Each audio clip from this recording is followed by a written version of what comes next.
Sí, muy buenos días, presidente. Buenos días. Armando Jefferson de Publimetro. Pues preguntarle de entrada sobre estos avances del Mundial Social, si nos pueden detallar un poquito más sobre cómo van a funcionar las canchas. Entiendo que son más de, bueno, casi cerca de 800 nuevas construcciones y otras tantas más rehabilitadas, sobre todo porque pues durante esta temporada pues los mexicanos nos llega la fiebre mundialista y pues queremos ir la cascarita. Entonces, si nos pueden dar más detalles sobre cómo van a funcionar. Hay una página donde están todas las canchas, a ver si la pones. En algunos casos se les dejan a los municipios para que ellos operen la cancha o a los estados, y en otros casos es CONADE quien se encarga de orientar y de coordinar el trabajo en las canchas. Miren, ahí está, canchas por estado. Por ejemplo, Campeche, a ver.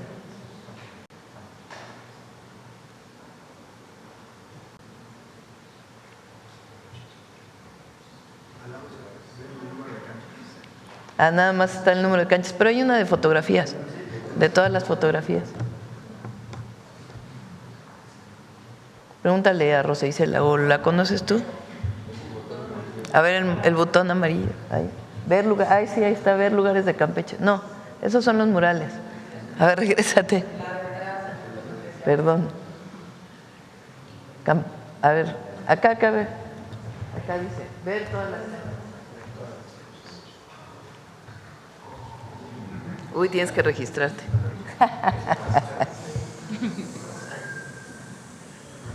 A ver, háganlo por favor para que los podamos ver.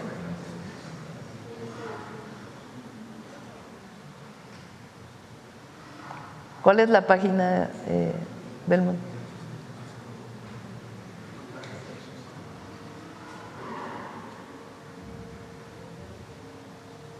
La dirección de la página.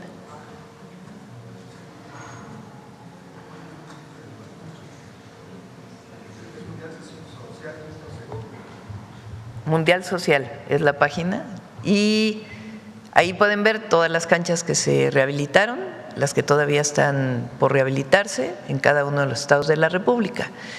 ¿Cuántas hiciste, perdón, Edna? 1,200 la hicimos desde el Gobierno de México con la SEDATU, y otras se hicieron a través del IMSS y otras ya se hicieron a través de las entidades de la República. Son cerca de 4,500 canchas las que se hicieron en todo el país.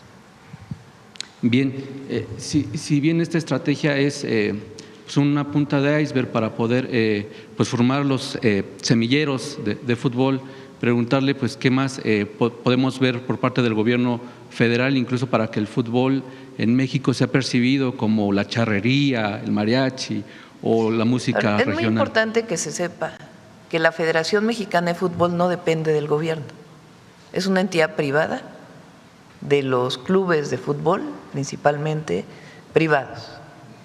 La FIFA se coordina con la Federación. ¿Por qué no explicas eso, Rommel, para que se conozca? Como bien menciona la presidenta, las federaciones son asociaciones civiles que están inscritas a federaciones internacionales y tienen su propio sistema, su propia reglamentación, y se vuelven órganos colaboradores del Estado si tienen el registro único del deporte y tienen que seguir ciertos reglamentos y ciertos requisitos. Cuando eso sucede, son susceptibles a apoyo, recursos, y el día de hoy tenemos un convenio con la federación para lo que ya estamos haciendo a través de la CONADE. La Olimpiada Nacional, la Paralimpiada Nacional, los Juegos Escolares, se coordinen con estas. Contestando a la primera pregunta que dijiste de estas canchas, ¿qué va a pasar con ellas? Como bien menciona la presidenta, muchas se les adjudica, se les queda a los municipios para su resguardo, pero lo importante de esto es que el levantamiento fue a través de SEDATU CONADE, pero de la mano con los institutos del deporte de cada estado, y ellos a su vez se coordinan con los institutos municipales de cada uno de los municipios para que haya un seguimiento, y nosotros les vamos a pedir el seguimiento de esas actividades que se pueden volver clubs, ligas, activaciones, y tenemos un programa que a través de CONADE que es Ponte Pila, CEDEM, que va hacia municipios y escuelas, que estos dos también van a estar desplegados en los municipios o en los estados que se requieran. Gracias, presidenta. Bien. Y también, es decir, es importante que se sepa, La Federación Internacional de Fútbol Asociación, la FIFA, pues tiene a algunos países que están incorporados a la FIFA, es la Federación Internacional. Hay otras federaciones internacionales para otros deportes. En este caso participa la Federación Mexicana de Fútbol y en esa federación participan los equipos, pero es algo completamente aislado del gobierno. Tienen vinculación con la CONADE, pero el gobierno no participa en nada que tenga que ver con la selección nacional, sino es de la propia federación. No es que la presidenta va a decidir quién va a jugar o quién no va a jugar, o Rommel, o no. Ellos tienen sus propias reglas y pues tienen que seguir algunas reglas para poderse registrar dentro de la FIFA y tener coordinación con la CONADE. Entonces, por eso yo he estado diciendo, sería muy importante que los clubes de fútbol, América, Pumas, Pachuca, todos los clubes de fútbol de la primera división, no sé si se siga llamando así, primera división, tengan sus escuelas, sus propias escuelas, para que ellos mismos tengan también sus propias canteras, sus propios semilleros de fútbol. No todos los equipos tienen sus semilleros, pero lo importante es que un niño que juega en un lugar apartado de cualquier lugar del país, pues pueda tener la oportunidad de llegar a la selección nacional. Y eso es solamente haciendo desde abajo el fútbol para llegar a la selección. Bueno, esa es una parte. La otra parte es lo que hacemos desde el Gobierno de México, vinculado con todas las entidades de la República y todos los municipios del país, que es las distintas actividades y por eso le llamamos Mundial Social. El Mundial Social pues son las actividades que hizo el IMSS, las actividades que se hicieron con las entidades de la República para los partidos de escuelas, para los partidos sociales, para los partidos de mujeres, para los partidos de adultos mayores. Es decir, se hicieron una cantidad de actividades que ya se presentaron que tienen que ver con ese Mundial Social. Y el objetivo es que en estas canchas que hicimos y otras canchas que ya existen, se siga jugando fútbol y la CONADE también tenga su propia selección, sus propias finales a través de la Olimpiada Nacional y de ahí pues la relación con la federación, pero están separados. Bien, en otro tema, si me permite, Presidenta, en esta semana en la Ciudad de México se pues anunció que no va a haber clases el próximo jueves 11 de junio por el debut de la selección nacional. Preguntarle si a nivel nacional se contempla pues que se decrete esto en el tema de las escuelas como primarias, secundarias y preparatorias, y si en el caso de los pues trabajadores de la iniciativa privada, pues si se puede hacer un llamado o haría un llamado usted para el tema del home office o trabajar mediodía. Me van a preguntar si va a haber mañanera el día de la inauguración. Bueno, el gobierno de la Ciudad de México entró en contacto con Secretaría del Trabajo para dar algunas facilidades para los trabajadores del gobierno, que es más fácil. En el caso de los trabajadores de la iniciativa privada tiene que ser a partir de las propias empresas, porque si se declara un día no laborable entra a la Ley Federal del Trabajo y tienen que darse pues horas extras, en fin, si se trabaja. Entonces es una condición pues distinta, pero se está orientando en general a que los días del partido, la inauguración, los partidos en la Ciudad de México, los partidos en Nuevo León y los partidos en Jalisco, pueda haber pues esta suspensión de clases y alguna orientación para que no se pueda ver el partido. Ya a nivel nacional pues ya es distinto, ya cada estado tiene que tomar su propia decisión y lo importante pues además que no haya, que se den todas las condiciones para que se pueda desarrollar la inauguración y todos los partidos.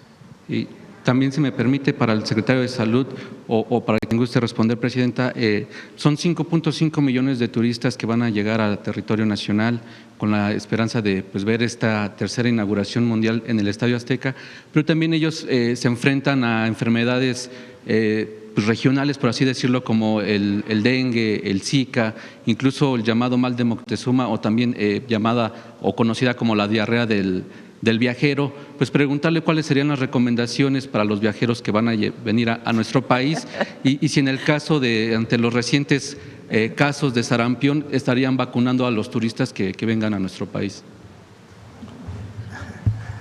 Déjeme tomar la última, la del sarampión. Lo que es importante es que la gente esté vacunada antes de llegar, no necesariamente al vacunarse porque no alcanza a tener inmunidad.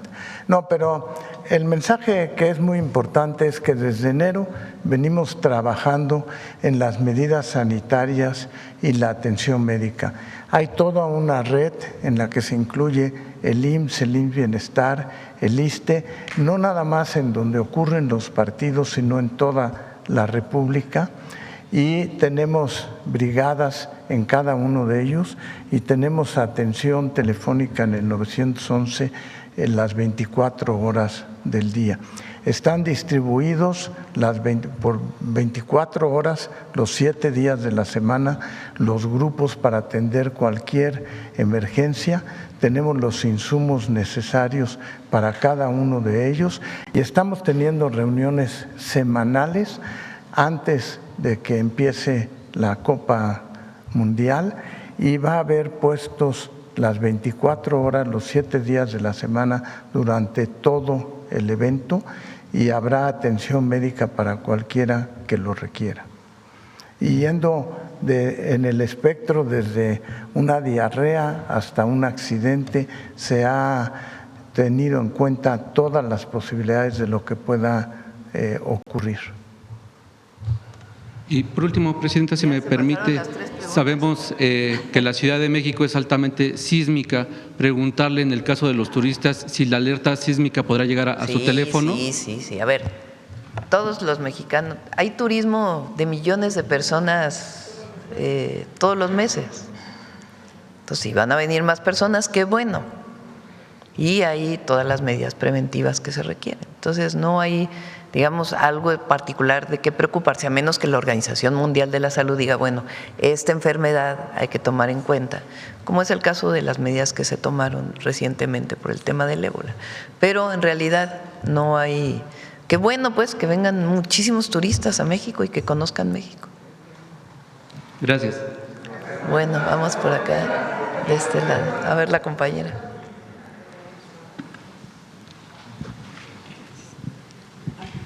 María. Presidenta María Rivera de Enfoque.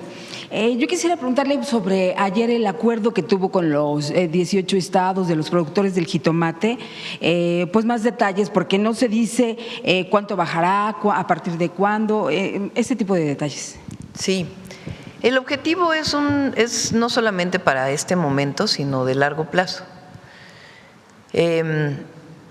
Ya tiene cerca de casi un mes que la Secretaría de Desarrollo Rural, en su momento con Julio Verdeguer y ahora con Columba López, estuvieron trabajando con la Profeco, con Secretaría de Hacienda, con los productores, con las centrales de abasto, con las tiendas de autoservicio, y recientemente presentó Iván Escalante cómo el precio del jitomate ha venido disminuyendo, producto principalmente de este trabajo permanente que se está haciendo y se va a seguir haciendo, para evitar especulaciones o evitar que los intermediarios sean los que eleven el precio del jitomate, sumado a la condición actual donde hay pues cierta escasez en el jitomate porque se sembró un poco menos este año y además llegó una plaga principalmente a Sinaloa, que es el estado que más produce, y hubo una plaga en Florida que elevó los precios también en Estados Unidos.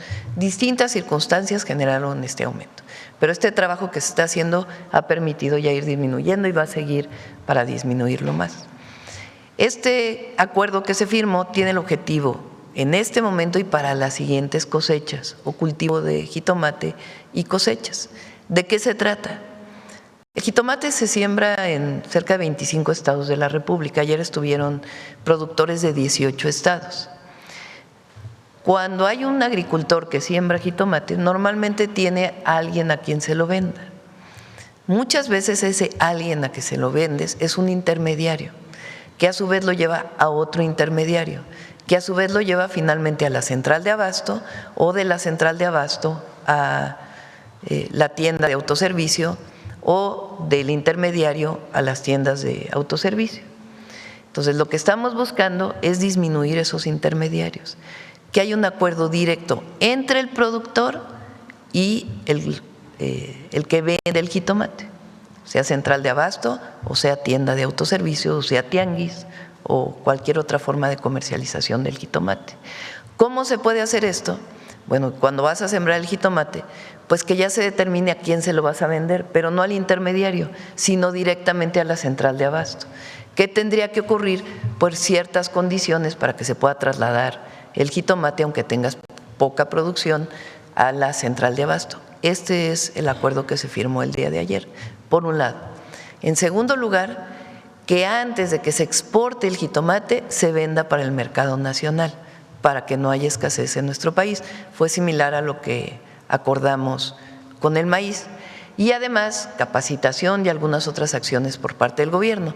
Y vamos a seguir trabajando con ellos para ver de qué manera puede aumentarse la productividad de la siembra del jitomate y que garanticemos que este año se siembre jitomate para que en la cosecha haya suficiente y no se eleven los precios. Pero ¿se puede calcular o prever cuánto podría aumentar la producción que también lleve a la baja del producto? ¿Cuánto tiempo llevaría, por ejemplo, eso? ¿O podríamos ver precios No, es distintos? para esta siembra. De hecho, se está sembrando en algunos estados en este momento el jitomate. Y el objetivo es en este momento hacer… también hay un acuerdo para que los insumos que tienen puedan disminuir de precio. Entonces, en este momento se está haciendo el acuerdo para que la siguiente cosecha pueda haber mucho más jitomate. ¿Y cuánto costará aproximadamente? Bueno, es muy difícil decir cuánto costará, pero si hay más producción de jitomate, pues van a bajar los precios. Bueno, ya no se verían entonces los niveles de ahorita de más de 50 pesos. Ese sería el objetivo. ¿Cómo? El costo que tiene actual ahorita el jitomate, que es alrededor de los 50 pesos, ¿cuánto tiempo podría mantenerse de verse ya los primeros resultados? No, de los esto que acuerdos? estamos haciendo ha disminuido el precio. A ver si, no sé si tienes por ahí la lámina que presentó el lunes, Iván.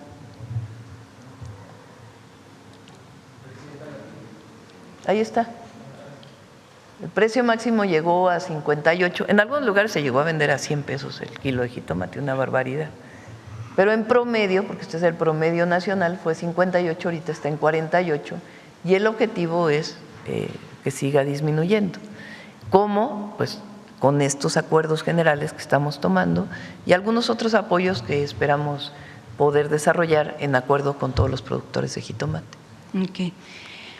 Presidenta, bueno, podríamos considerar que en otros temas en la política que ya prácticamente podría declararse que se ha comenzado esta contienda electoral para el 27. Ayer la aparición del presidente López Obrador con esta carta en donde, bueno, pues reafirma que da su apoyo precisamente por todos los ataques que ha recibido su gobierno, pues tanto nacionales como internacionales. Este ambiente que al final, bueno, pues se ve, está recrudeciendo, está aumentando. ¿Qué lectura darle a la aparición del expresidente López Obrador en este, bueno, pues apoyo que está incondicional al gobierno y sobre todo para pues responder en cierta forma a toda esta ondanada o ola de ataques que ha tenido el gobierno? Pues tiene que ver con lo que hemos estado diciendo. Desde hace un mes, el domingo en el Monumento a la Revolución y en todas las plazas, o por lo menos una plaza pública de todo el país, en las 31 entidades, Coahuila no, porque tiene elecciones este fin de semana, pero tiene que ver con esta ofensiva de la que hemos estado hablando. Entonces, a ver, pon la carta.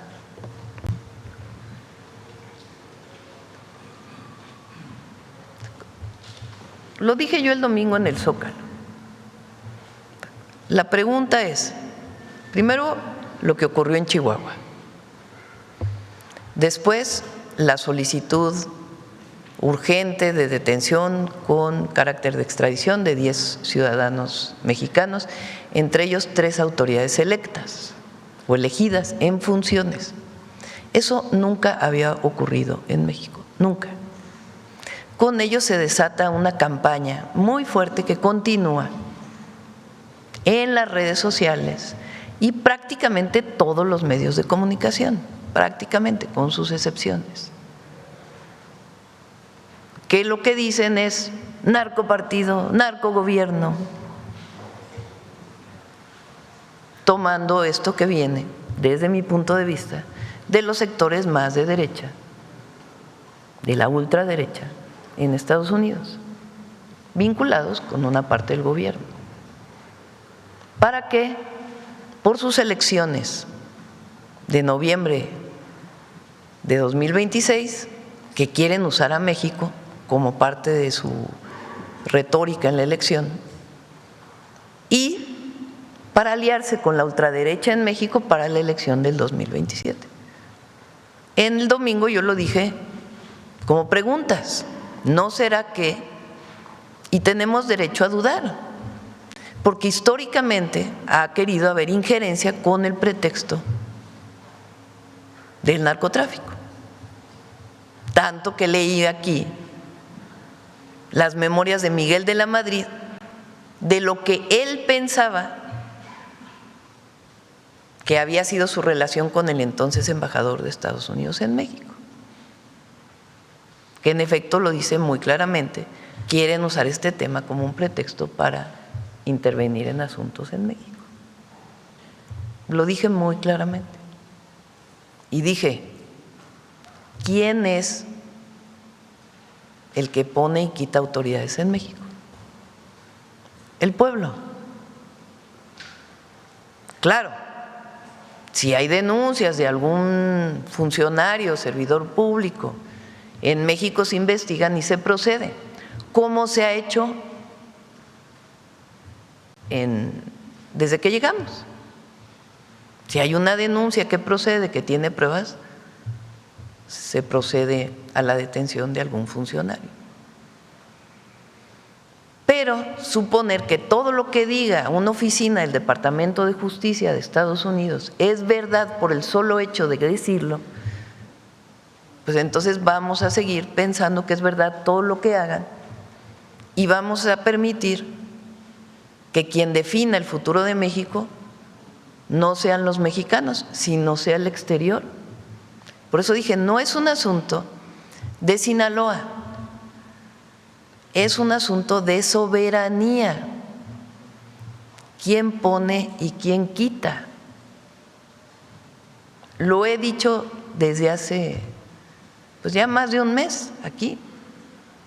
Y también he dicho, si fuera un gobernador de oposición, diríamos exactamente lo mismo, en funciones. No importa si fuera del PAN, del PRI, de Movimiento Ciudadano. Si viniera de fuera del Departamento de Justicia una solicitud para alguno de ellos, diríamos, ¿dónde están las pruebas? Cuando ocurrió lo de Cienfuegos, lo del general Cienfuegos, que fue detenido en Estados Unidos por la DEA, el presidente López Obrador habló con el presidente Trump, lo dice ahí en su carta. Y el presidente Trump dijo, a ver, envíenle las pruebas a México y que sea juzgado en México. Se hizo público todo el expediente que venía del Departamento de Justicia de los Estados Unidos. Y se demostró con todo el expediente que no había ninguna prueba. Y aquí la Fiscalía General de la República dijo no hay pruebas, pero se hizo público, abierto a todo el pueblo de México. Pero ya tenemos un antecedente. Y hay muchos otros antecedentes, muchos otros.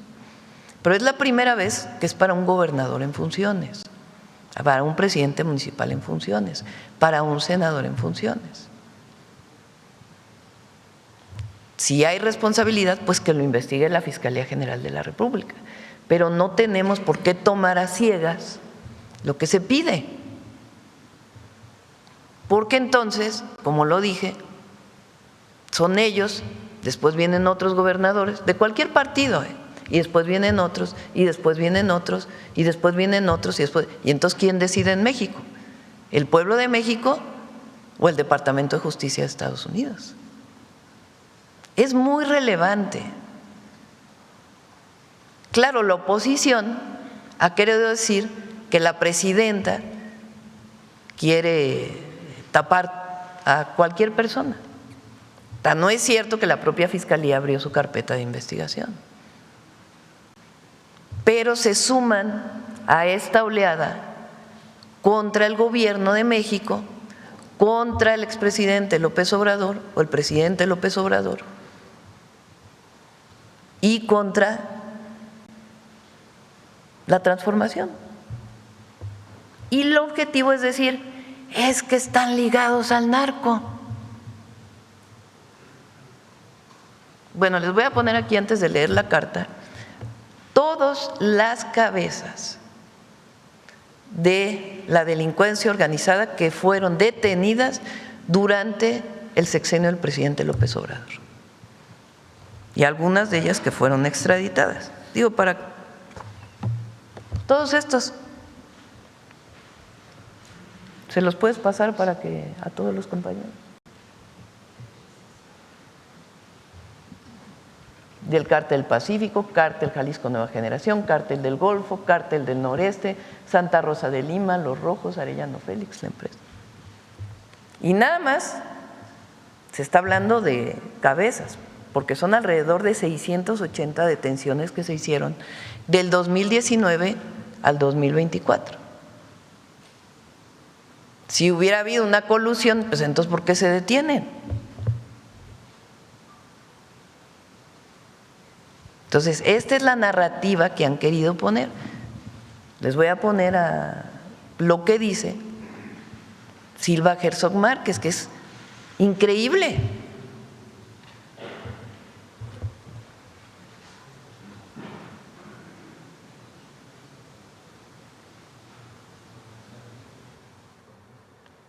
Bueno, lo hace a mi juicio porque Donald Trump finalmente dio en este golpe en el centro de gravedad del régimen. No es un gobernante de un estado por ahí que tiene una cierta dinámica en ese espacio, sino que es la representación de una estrategia política y de la alianza entre Morena y el crimen organizado. Pero yo creo que y esa vinculación tiene un padrino, y el padrino es Andrés Manuel López Obrador. Sí, no, yo estoy de acuerdo contigo. Imagínense nada más. O sea, no es… a mí me da risa, la verdad.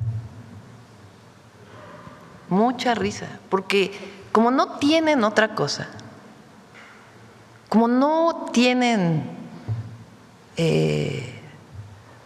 vínculo con el pueblo,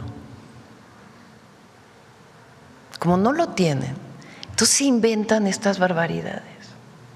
Claro, esto que dicen, pues está vinculado con la ultraderecha mexicana, con la ultraderecha de América Latina, con la ultraderecha de Estados Unidos, para acusar que hay vínculos con el crimen organizado. Falso de toda falsedad. Pero además la gente lo sabe. Si no, no tendríamos el apoyo popular que tenemos y López Obrador no estaría en el corazón del pueblo de México. Es una narrativa que quieren construir, impulsar, para ver si alguien cae, para ver si alguien se va con la finta. Bueno, la portada de Proceso de esta semana, perdón, no la voy a poner porque me parece una falta de respeto tremenda. El Ejército Mexicano y la Guardia Nacional perdieron 30 hombres y mujeres en la detención del líder del Cártel Jalisco Nueva Generación. Y esa portada, pues es el juego de todo esto. Entonces ponen soldados como si fueran de un grupo criminal. Bueno, pero qué falta de respeto a las familias de las 30 personas que perdieron la vida en esa detención.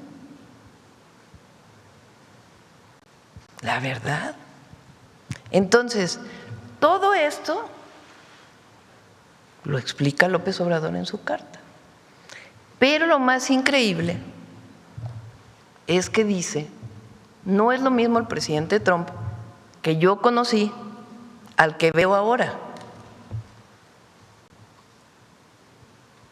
Pon la carta.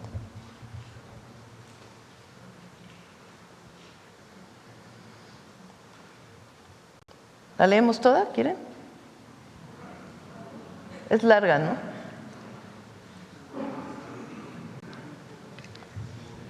No me extraña que en la embestida del gobierno de Estados Unidos contra el de México se utilicen prácticas intervencionistas y nada escrupulosas. Miren lo que dice ahí. Para ser más claros, algunos funcionarios de Estados Unidos están tramando debilitar a Morena y fortalecer a la oposición de derecha en México con la idea de volver a disponer de un gobierno entreguista. Bueno, lo dice de una manera que lo puede decir más abiertamente. Lo único que me llama la atención es el sorprendente cambio de la actitud del presidente Donald Trump, en especial en la relación con México. Mientras fui presidente, se abstuvo de hablar mal de los mexicanos y de mencionar el muro. Firmamos el nuevo tratado comercial, no puso trabas en las exportaciones. Tampoco aumentó los cobros del envío de remesas. Aceptó nuestra propuesta de no incluir el petróleo mexicano en el tratado. Ahí viene también lo de… Dale a la siguiente. Bueno, cuenta todo lo de Cienfuegos. Aquel Donald Trump, en un acto público que celebramos en la Casa Blanca, reconoció que los migrantes mexicanos eran trabajadores y contribuían al desarrollo de Estados Unidos. Es precioso lo que dice el presidente Trump de las y los mexicanos en Estados Unidos cuando se firma el tratado de reconocimiento a trabajadores honestos en los Estados Unidos. Tampoco considero que el nuevo modo de gobernar del presidente de Estados Unidos tenga que ver con el fin de su mandato. Él lo que dice el presidente López Obrador es que son sus asesores. Es muy interesante leerla completa. Adelante. No, pero regresa. Falta todavía, ¿no? Ya, entonces ahí está. Dice, tampoco considero que el nuevo modo de gobernar del presidente de Estados Unidos tenga que ver con el fin de su mandato, porque a una persona como el presidente Trump le interesa más la historia que el cargo y no le gustaría ser recordado como responsable de una crisis económica o de bienestar que además causará la pérdida de elecciones. Adelante. Atribuyo el sorprendente cambio a sus falsos amigos y consejeros internos. Esa es la interpretación del presidente López Obrador. Y dice, por el bien de todos, que regrese el otro Trump. Presidenta, pero… A muchos, fíjense lo que ayer, es que está buenísimo. Es buenísimo este debate. De verdad, es buenísimo. Muy importante. Estamos viviendo tiempos de definiciones. Hay momentos en la vida de los pueblos que a lo mejor se puede pasar como guachaguacha, ni de aquí ni de allá. Pero hay otros momentos en que hay que tomar definiciones. Y nosotros siempre hemos tomado la definición de estar con el pueblo. Porque este que habla, Jesús Silva Herzog Márquez, y muchos otros, mismo Salinas Pliego, todos, no es que estén contra la transformación, están contra el pueblo de México. Porque en el fondo son racistas, clasistas. Esa es la verdad. ¿Cómo es que el sexenio del presidente López Obrador sale como el presidente más querido de la historia? Más querido. Sale con 80% de popularidad. Dicho por las encuestas de todos lados. Pues eso es lo que tienen mucho coraje. Ahora también dicen, la presidenta no gobierna. tuvo que salir desde Palenque el presidente López Obrador. Bueno, no se puede ser más misógino que eso. Vamos a ponerles la canción de macho, macho, macho. Es increíble. A ver, ¿qué dicen de García Luna todavía ahora? Nada. Por cierto, felicidades a la UIF, porque se van a recuperar una buena parte de los recursos de García Luna. Ya va a venir, ya sea Luisa o el propio director de la UIF para explicar. Ayer se detuvo a otra persona por parte de la Fiscalía vinculado con toda la trama de corrupción de García Luna. A ver, ¿qué dicen de eso? Nada. Salen Calderón y Fox, ¿qué dicen? Ay, muy interesante. Qué bueno que salieron. Nada más que es lo que piensan ellos y otra cosa es la que piensa la gente. Entonces, es un momento en donde tenemos que tomar definiciones. Y lo que yo he sostenido todo este tiempo es que la Fiscalía, hay que confiar en las instituciones mexicanas. Tienen sus problemas, sí, pero hay que confiar en ellas. Porque en el momento en que quien decida por México son las instituciones extranjeras, particularmente en quién gobierna México y quién no, es muy peligroso para la soberanía nacional. Muy peligroso. Por eso yo digo que no es un asunto coyuntural de este momento, es un asunto de trascendencia. Lo que hagamos hoy va a impactar a esta generación, a la siguiente, a la siguiente, a la siguiente y a la siguiente. ¿De quién gobierna en México? ¿Las agencias extranjeras o el pueblo, como lo dije el domingo? ¿Quién gobierna en México? ¿Las instituciones extranjeras o las instituciones mexicanas? ¿Quién gobierna en México? Es muy importante. Ahora, la derecha nacional, ultraderecha, porque ya son de ultraderecha. ¿Qué quiere decir ser de ultraderecha? Autoritario. Hablan de libertades, pero en realidad no les interesa la libertad con bienestar. Les interesa la libertad de los de arriba, no de los de abajo. Todo esto que hemos venido platicando, que mencionamos el domingo, tiene que ver con lo que escribe el presidente López Obrador. Y además le agradezco enormemente, de verdad, el apoyo. Y lo que dice de mí, esto es la verdad. ¿Qué quisieran los adversarios? No, pues que nos separáramos, que hubiera división al interior de nuestro movimiento. Que yo dijera, no, es que fue malísimo. O sea, imagínense, ¿no? Yo luché con López Obrador años. En campaña dije que siga la transformación.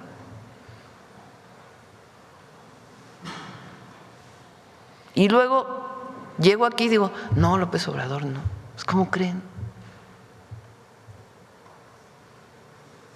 López Obrador es, cuando sale Juárez del gobierno, hay que hacer historia.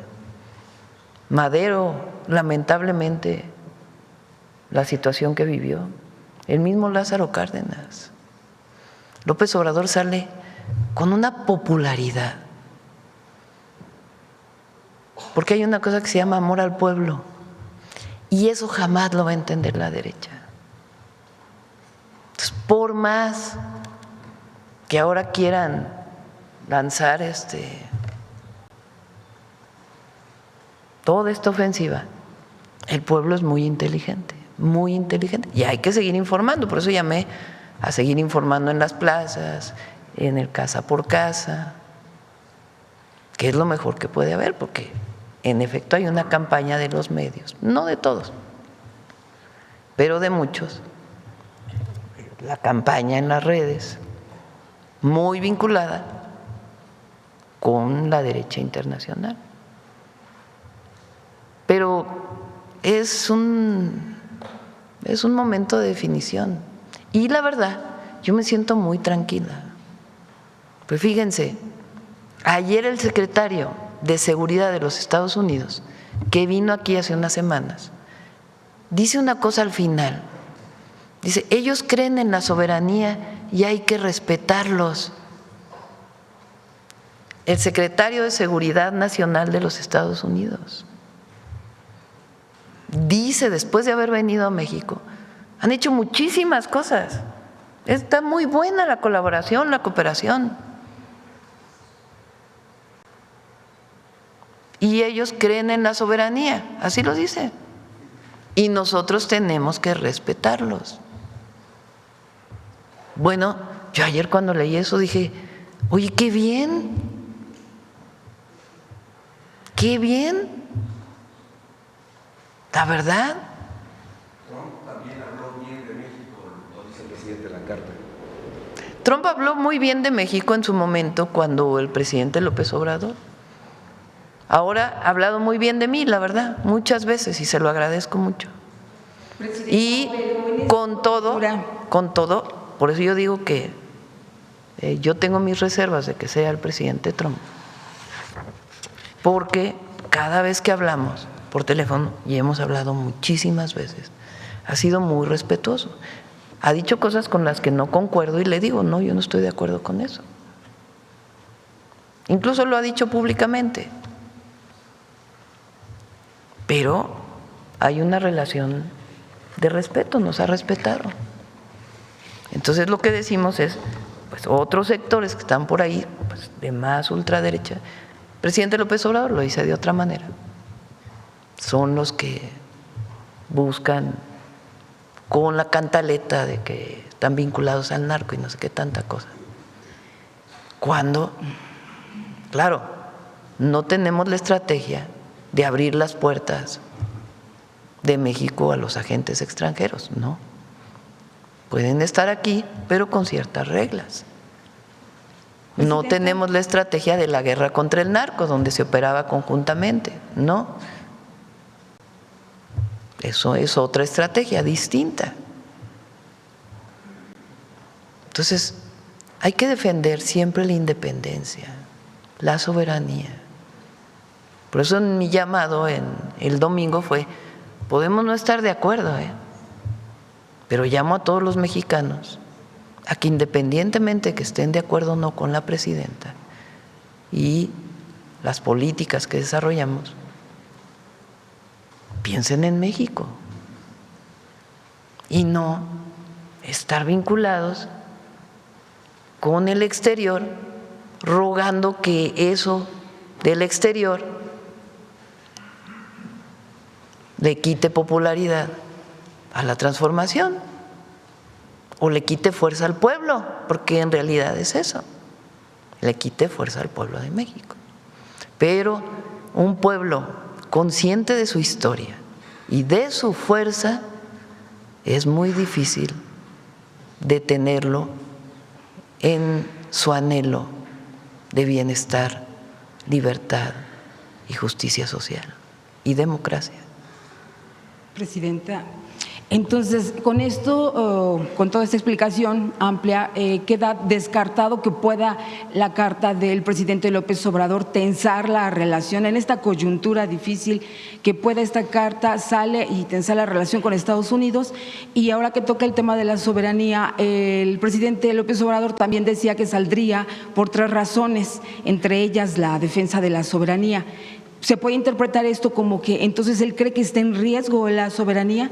Por eso sale con esta misiva. Bueno, él hace una carta con un posicionamiento en un momento especial de México.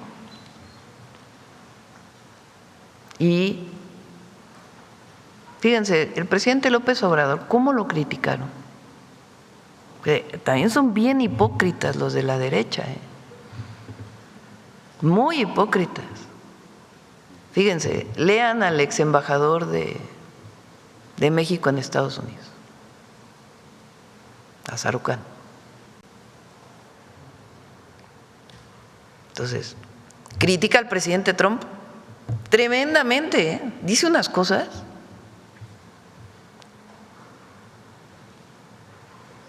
Y luego nos critica a nosotros, ¿no? También con unas cosas tremendas. Pero como él, cuando el presidente López Obrador dijo, está muy mal que le hayan quitado la cuenta de Twitter a Trump, porque eso es violar la libertad de expresión y las plataformas no tendrían por qué cerrarle la posibilidad de hablar.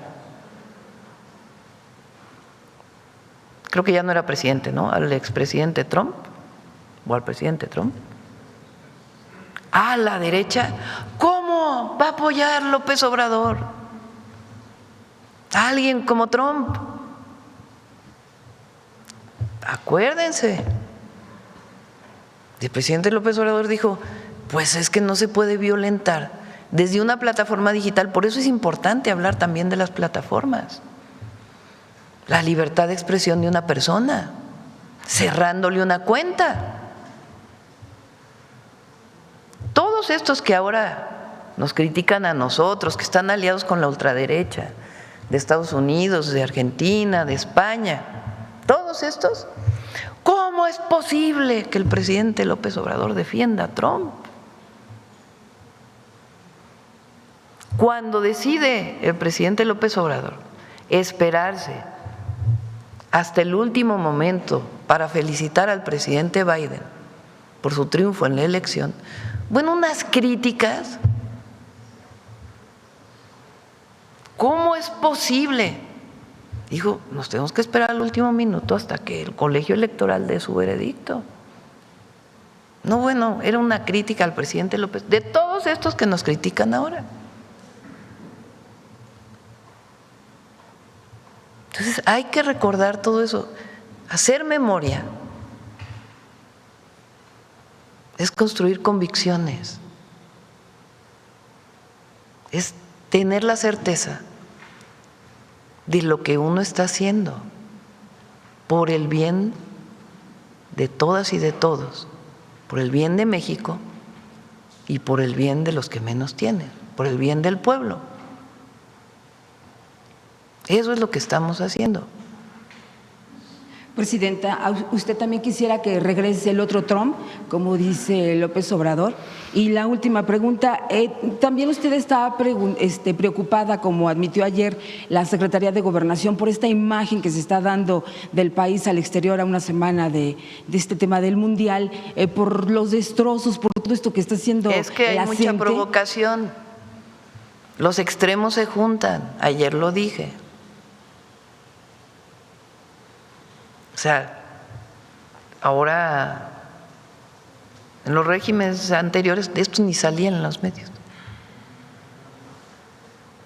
Ahora hacen un escándalo. Y quienes hacen estos destrozos, yo pienso que están provocando.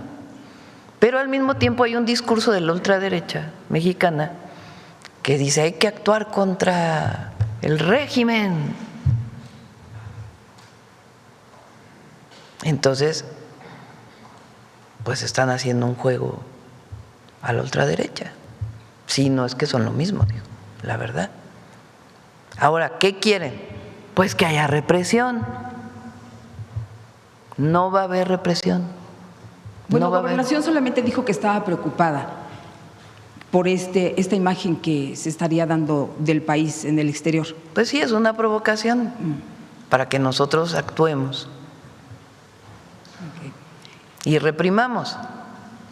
Es una provocación. Y respecto a lo que le pregunté de si usted también quisiera que regrese el otro Trump. Pues miren, hay una parte muy bonita que dijo el presidente Trump cuando se firmó el tratado sobre las y los mexicanos que viven en Estados Unidos. Y es lo que nosotros pensamos. Lo dijo en su momento. Y yo creo que eso fue muy bueno, muy, muy bueno. Que regrese el Trump bueno. Gracias, presidenta. Vamos. Sobre el fútbol, A ver, vamos ahora de este lado para que… A ver, la compañera la que tiene camisa roja. Sí. Buenos días, presidenta. Alcanzando el conocimiento, Bertalicia Galindo. Pues aquí preguntarle pues algunos temas que tienen que ver con el Mundial. Le quisiera preguntar a la secretaria de Ciencia y Tecnología cómo va a estar eso del Mundial de robótica, si van a incluir a más estados, ahora me parece que son 24, si van a incluir y si van a hacer más torneos de estos. ¿De robótica? Hay de fútbol y va a haber de muchos otros más, no necesariamente fútbol. Ahora pues se escogió el tema del fútbol. Hay una competencia de sumo que van los jóvenes que participan fuera de México para poder concursar en la final. Pero la idea es seguir haciendo concursos de robótica. Por otra parte, quisiera también preguntarle a la secretaria de Ciencia, aprovechando que está por aquí, pues cómo va esto de las 200 plazas que usted acaba de autorizar para los centros de investigación. Por otra parte, pues vimos que ella en una reunión reciente pues hablaba de lo que le están criticando del Sistema Nacional de Investigadores, cómo van las cosas, la modificación de la burocracia al ser ella ya no los explicó en una entrevista, al ser una secretaría de Ciencia, pues es diferente lo que están tratando. Y por otra parte, también preguntarle en los últimos días, el acordeón, bueno, ahorita le hago la otra pregunta, pero por lo pronto que me diga eso. Sí.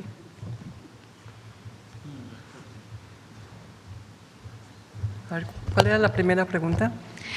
Lo de las 200 plazas, sí, y la segunda es cómo van los trámites con Hacienda. A ver, por el lado de las plazas, la convocatoria ya salió. Son 200 plazas que la presidenta dio para los centros CECITI. Ahí estamos, ya dijimos cuáles son las áreas que se van a concursar y estamos formando la comisión evaluadora. Ya se pueden inscribir los y las personas que les interese trabajar en estos temas que hemos señalado, y estamos al mismo tiempo haciendo las comisiones que van a evaluar a los y las candidatas para decir quiénes son dónde se van a contratar. Eso. Lo de Hacienda. Lo que se ha señalado que al ser una secretaría hay cambios, efectivamente, pero hay compañeros de investigadores e investigadoras que se han quejado de algunos temas porque dicen que estamos un poco más restringidos, pero en algunos temas es así porque es una secretaría, ya no es un consejo, y tiene obligaciones distintas. Además, la propia presidenta nos ha dado nuevas funciones, hacer una secretaría responsable del desarrollo de la ciencia, las humanidades, la tecnología y la innovación en todo el país, en todos los estados, en todas las instituciones. Entonces, hay detalles que hay que revisar y lo estamos revisando con la Secretaría de Hacienda. Por ejemplo, los permisos que Hacienda tiene que dar para diferentes adquisiciones. Y entonces sí hay algunos rezagos en tiempo, etcétera, pero la propia presidenta ha instruido a Hacienda que vea a la academia como una instancia distinta de otras partes del gobierno y que requiere particularidades por el trabajo, por ejemplo, para la importación de a veces células que se está trabajando con otros países, células o sustancias químicas o aparatos, en fin, lo estamos revisando y hemos tenido avances muy importantes. Sí, por otra parte, bueno, el Olinia, ¿no? Se presenta el domingo. Sí. Si nos podrían decir algo. O hasta el domingo se presenta Olinia. Bueno, ya habíamos anunciado junto con Roberto Capuano, la propia presidenta, que tenemos ya el prototipo. Estamos muy orgullosos, a la doctora le gustó mucho el modelo y se va a presentar el domingo. Yo no quisiera dar ninguna información adicional porque, bueno, ahí va a estar físicamente el auto y se va a explicar cómo se procedió, cómo se hizo. A mí me da mucho gusto que todo el diseño es estrictamente mexicano, el diseño, no cada una de las partes. Ahí tenemos que tener trabajo también de carácter internacional, pero participaron centros de CECITI, además del Instituto Politécnico y el TEC de México, el TEC Nacional. Entonces, yo creo que va a ser una gran noticia, va a ser muy importante y el domingo pues los invitaremos para que estén ahí. Hablando justamente del Politécnico. Los temas de la conferencia, ¿no? Otro día, si quieren, hablamos de la Secretaría de Ciencia. Invitamos a Rosaura. Si les parece para… Sí. Bueno, nada más estaba una pregunta pendiente para el doctor Krasinovich, pero si no, en una siguiente. ¿Sí te parece? Sí. Gracias. Gracias. A ver, del Mundial Social. Gracias. Buenos días, Mireya Cuellar de la Jornada Baja California. Presidenta, Tijuana va a ser sede de la selección persa. Sabemos el contexto complicado en el cual viene este país. Quisiera saber cómo va a participar, se va a involucrar a la ciudad en este Mundial Social que están preparando. Ellos están involucrados porque están los 32 entidades de la República en el Mundial Social. Ellos están entrenando en el estadio con los Cholos. Exactamente. ¿Cuándo van a llegar ellos, la selección de Irán? No sé si tienen ese dato. ¿Cuándo llega la selección de Irán? El 5, José.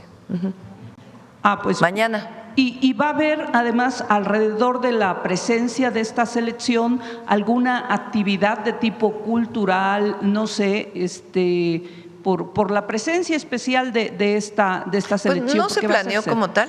Recuerden que Irán va a jugar en Estados Unidos. Sí, en Los Ángeles. Sus 3 juegos, o 4, ¿cuántos son? 3 juegos de la primera eliminatoria son en Estados Unidos. Estados Unidos no les permitió que fueran con la delegación completa. Nos habló la FIFA y nos preguntó si tendríamos algún inconveniente en alojarlos en México. Y dije, no, ningún inconveniente. Le pedí a Josefina, la secretaria de Turismo, que pudiera ponerse en contacto para que pudiera darles todas las facilidades para que llegaran a Tijuana. Entonces llegan a Tijuana mañana y van a estar volando la selección de Estados Unidos para poder hacer sus juegos. Así es. Entonces ya tampoco hubo tiempo pues de hacer alguna actividad adicional. Muchas gracias. Gracias. Vamos por acá. 9:35. ¿Qué horas son? Buenos días, Presidenta. Hans Salazar, de Noticiero en Redes. Aquí tengo mi teléfono, mi reloj, miren para qué. Aquí me lo pone Belmont. Preguntarle sobre la declaración de Mullin, el secretario de Seguridad de Estados Unidos, sobre que está reconociendo una excepcional captura de capos y que se está haciendo un gran trabajo respecto al combate del narcotráfico. Incluso aludió su visita que tuvo hace unos días aquí con usted. Sí, él dice que ahora se tiene más colaboración que con la administración pasada. Es su interpretación. Nosotros aquí ponemos pues todo lo que hizo también la administración del gobierno del presidente López Obrador. Él dice eso, pero lo que más me gusta de la declaración es la parte final. Dice, ellos creen, a ver, ponlo, a ver si lo tienes. Just recently returned from Mexico City, speaking with with President Sheinbaum and her cabinet about the cooperation. And I will tell you, we've been impressed. They have been very cooperative, way more cooperative than the last administration, but they still believe in their sovereignty, and we have to respect that. Ellos aún creen en su soberanía, ¿así es? Y nosotros tenemos que respetar eso.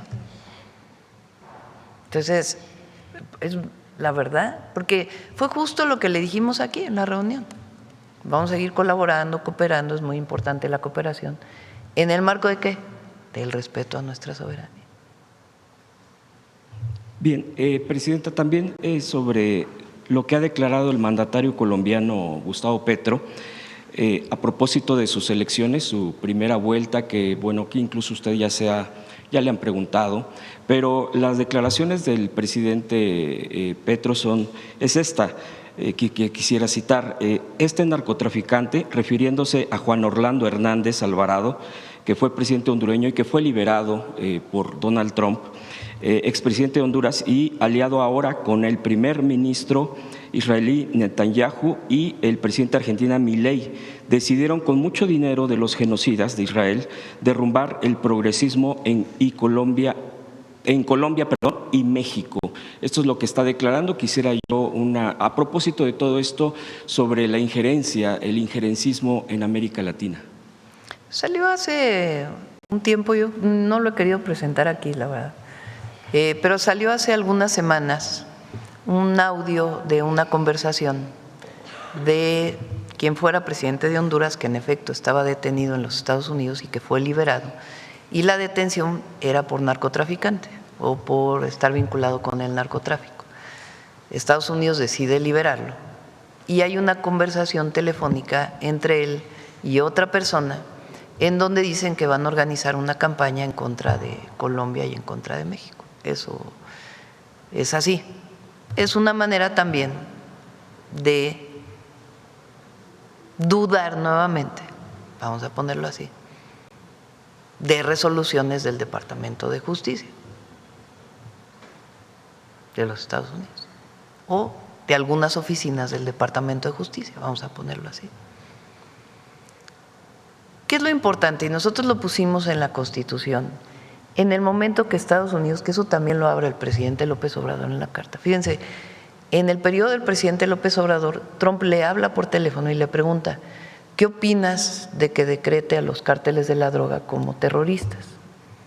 Y López Obrador le dice, eso está muy mal, porque se va a abrir la puerta no solo en su periodo, sino después, quién sabe quién venga, para intervenciones por fuera de la ley.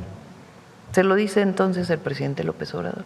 Y Trump lo escucha y dice, bueno, lo cuenta incluso públicamente, lo relata el presidente López Obrador en la carta. Ahora pues Trump decidió, ya venía con la idea de declararlos terroristas. En el momento que eso ocurre, nosotros enviamos una modificación a la Constitución, porque de acuerdo con las leyes de Estados Unidos, el denominar terrorismo pues cambia completamente la condición de investigación, de operaciones. Así es delincuencia organizada y les permite pues mayor injerencia en otros lugares, de acuerdo con sus propias leyes. Entonces nosotros aquí modificamos la Constitución pues para proteger la soberanía nacional, diciendo no pueden intervenir. Primero tienen que cumplir con la Ley de Seguridad Nacional para que agentes estén en México. Y segundo, ya le pusimos, pon el artículo 40 modificado, que ayer lo leyó Luisa María.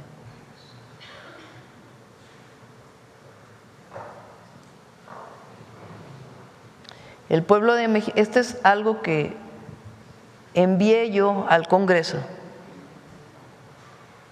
en abril del 2025, bueno, antes, en marzo del 2025, y el Congreso lo aprueba, y lo aprueban los congresos estatales para incorporarlo a la Constitución. Por cierto, hay que recordar quién votó en contra. El pueblo de México bajo ninguna circunstancia aceptará intervenciones, intromisiones o cualquier otro acto desde el extranjero que sea lesivo de la integridad, independencia y soberanía de la nación, tales como golpes de Estado, injerencias en elecciones o la violación del territorio mexicano, sea esta por tierra, agua, mar o espacio aéreo. Tampoco consentirá intervención en investigación ni persecución alguna sin la autorización y colaboración expresa del Estado mexicano en el marco de las leyes aplicables.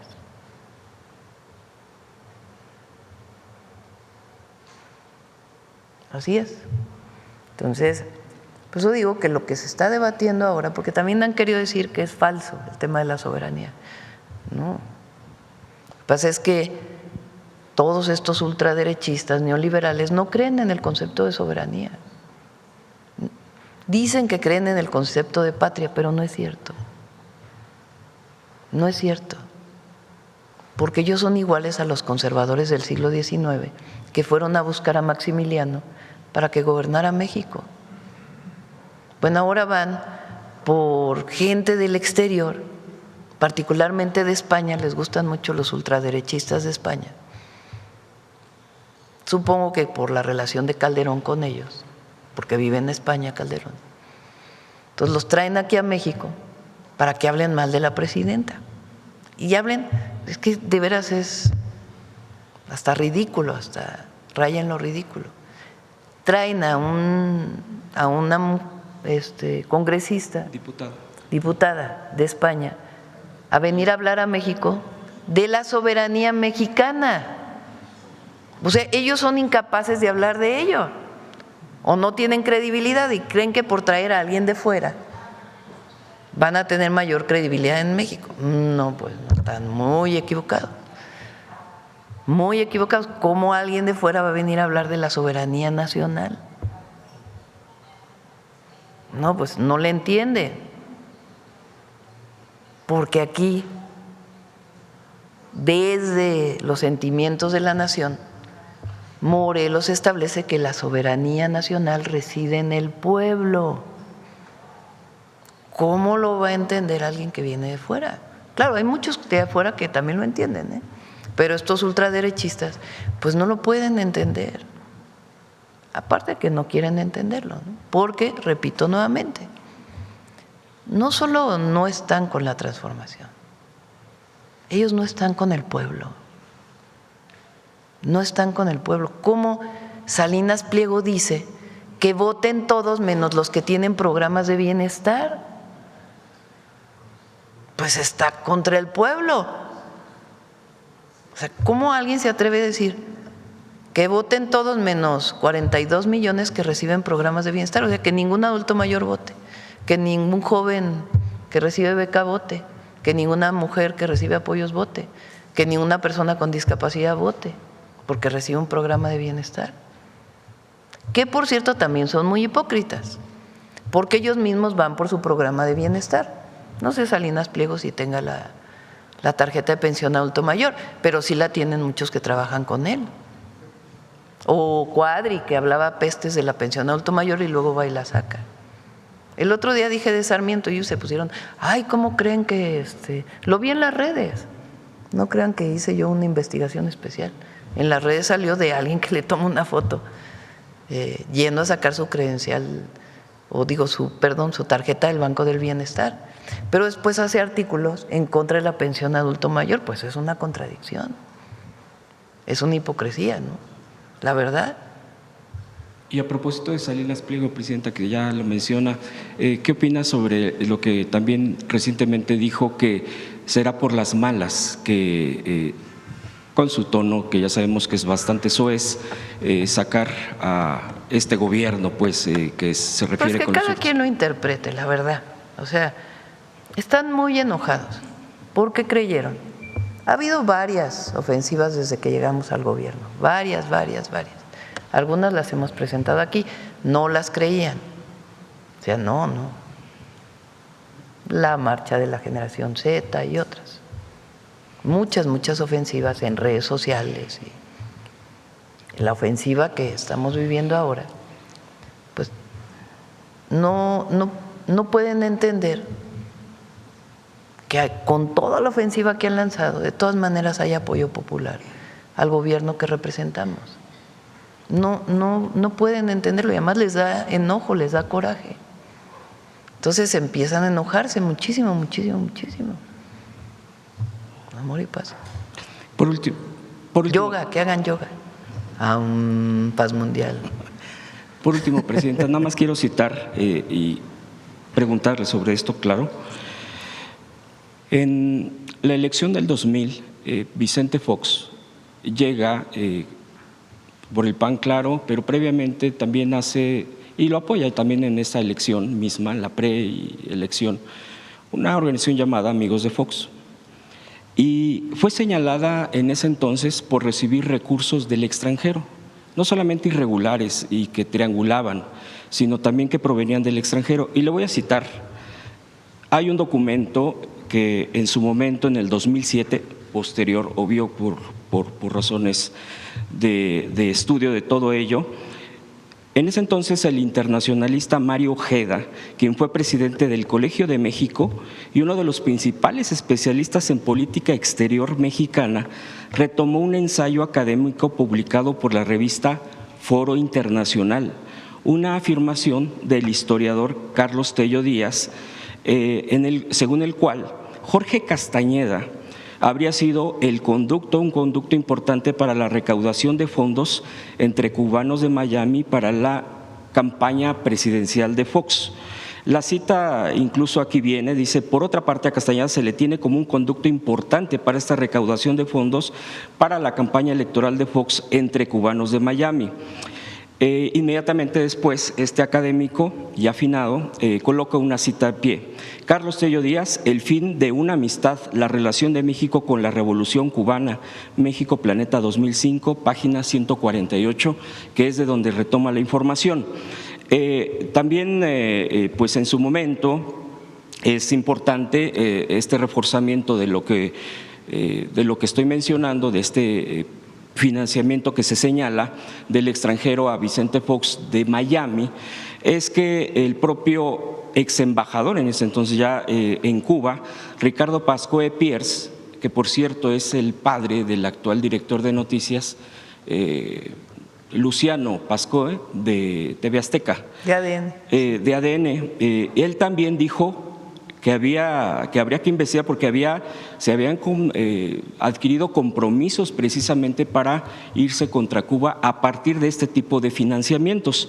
Y finalmente también le quiero señalar que el entonces consejero electoral Jaime Cárdenas fue uno de los que pidió que se investigara y que se siguiera esta línea por parte del IFE, en ese entonces Instituto Federal Electoral, que también es importante mencionar, quien estaba como director o presidente, mejor dicho, del IFE, era José Woldenberg, que también se había dicho que sí, que había que investigar, pero se quedó truncada esa investigación. He tratado de buscar más información, pero no se siguió esta línea. Sin embargo, quedó en este tipo de registro, repito, con documentos, en un documento académico, en un libro que está publicado y que también incluso Jaime Cárdenas, el ex consejero, también publicó un libro sobre lecciones de los asuntos de Pemex y amigos de Fox sobre financiamiento paralelo e irregulares y triangulación. Y bueno, pues aquí lo grave y lo delicado son los recursos del extranjero financiando una campaña, en este caso a Vicente Fox, que quedó ahí sepultado y que tiene que ver con esta pues variación en la política exterior hacia Cuba y provenientes recursos presuntamente a través de Jorge Castañeda, de grupos de Miami que ya sabemos que son de ultraderecha. A propósito de todo esto, preguntarle esto que se pudiera rescatar de la memoria y que es muy importante ahora que sucede todo esto. Bueno, no, en algún momento se mencionó eso, pues obviamente todo esto se tendría que probar. Lo cierto es la afinidad ideológica, política, y también en su caso con Mexicanos contra la Corrupción, el recurso que se recibía de la agencia USAID directo a Mexicanos contra la Corrupción o por la corrupción, como habría que nombrarlo realmente. Entonces, y de los amigos de Fox, pues está esto que planteas, que en todo caso tendría que investigarse. Es muy importante lo esencial. En México manda el pueblo. Es el pueblo de México quien decide. La democracia en esencia es el poder del pueblo. Eso es lo que quiere decir democracia, el gobierno del pueblo. Eso es lo que no les gusta a ellos. Ellos quisieran la democracia de las élites. Pero eso cambió en México en el 2018. Afortunadamente. Y afortunadamente hay elecciones libres en México. Libres. No era antes así. En 1988 hubo un fraude electoral. En el 2006 hubo un fraude electoral. En el 2012 hubo un fraude electoral manifestado en la compra del voto. Esa es la historia de la democracia durante el periodo neoliberal. No existía la democracia. ¿Quién decidía? Era el presidente anterior y las élites. Y ahora no. Decide el pueblo. El pueblo. Y eso es lo que les molesta, les enfada.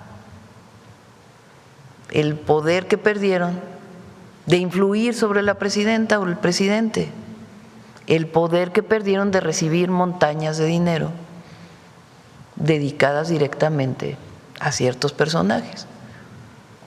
Eso es lo que les molesta, la separación entre el poder político y el poder económico, que es lo más importante que ha ocurrido y que es la definición de la transformación. Eso es lo que les molesta, por eso buscan aliarse desde fuera para poder atacarnos. ¿Qué proyecto de nación tienen? Una idea, una. No, es solamente atacar, atacar, atacar, y en la mayoría de las veces con muchas mentiras. Ayer estuvo buenísimo la conferencia de Luisa María de derecho de réplica. Demostró con creces 2 o 3 mentiras, ¿no?, de los medios, y así va a seguir, porque luego a veces aquí no da suficiente tiempo. De hecho, ya me pasé. Gracias, Presidenta. Gracias. Vamos con Mujeres en la Historia.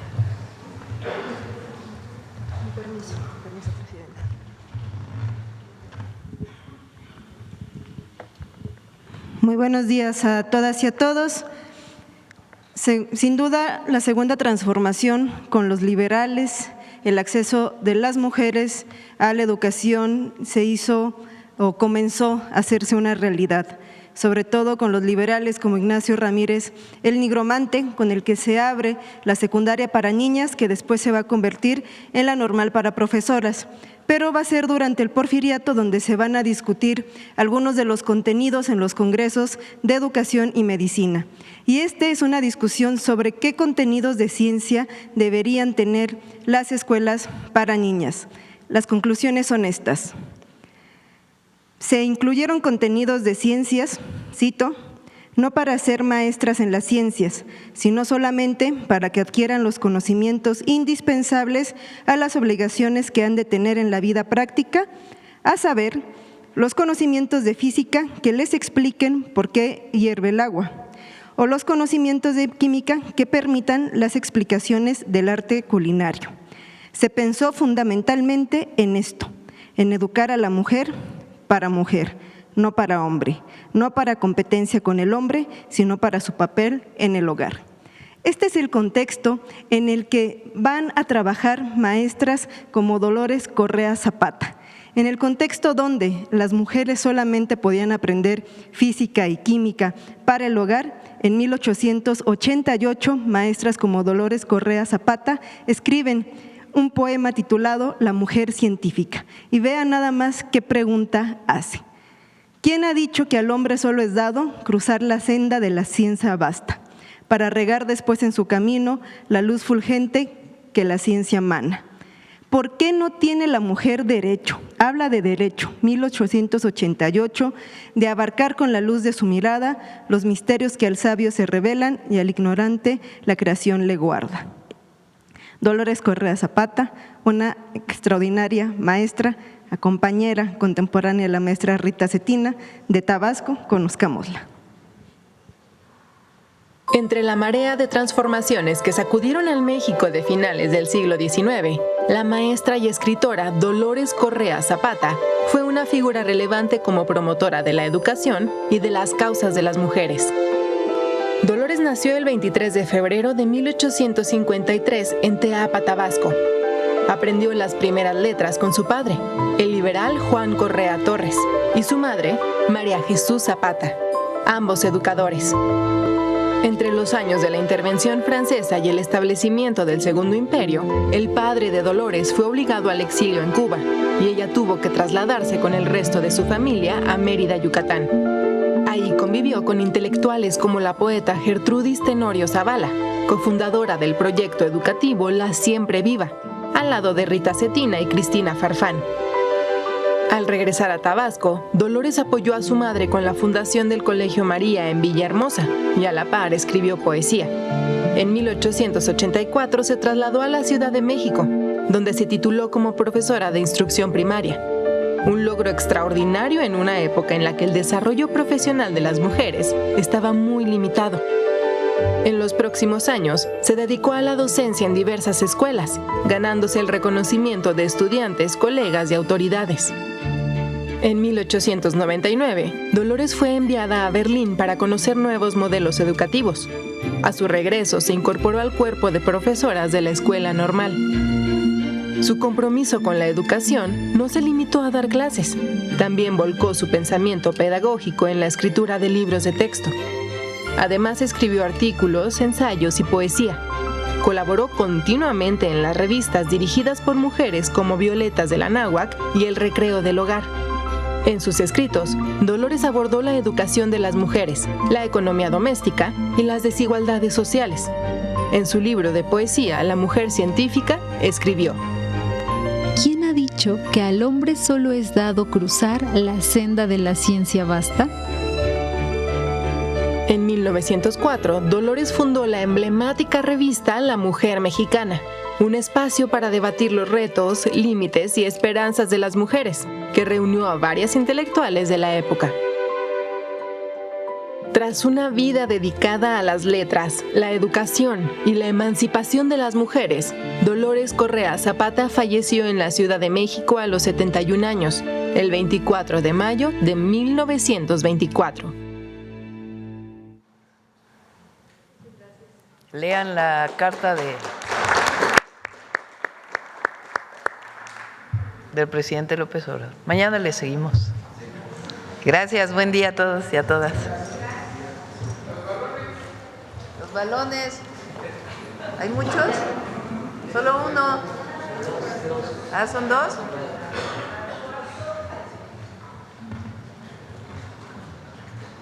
Traigo tacones muy altos, no lo veo.